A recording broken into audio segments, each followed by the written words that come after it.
Hi friends, আজকের লাঞ্চের menu হচ্ছে পাবদা মাছের হালকা ঝোল, কালো জিরা কাঁচা লঙ্কা দিয়ে, টমেটো দিয়ে একদম লাইট। তারপরে এই ভাত,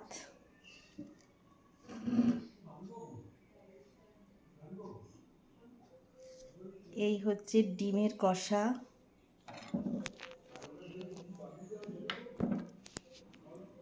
উচ্ছে দিয়ে চাল কুমড়ো দিয়ে ডাল, পঙ্কা শাক। আর আজকের মেনু হচ্ছে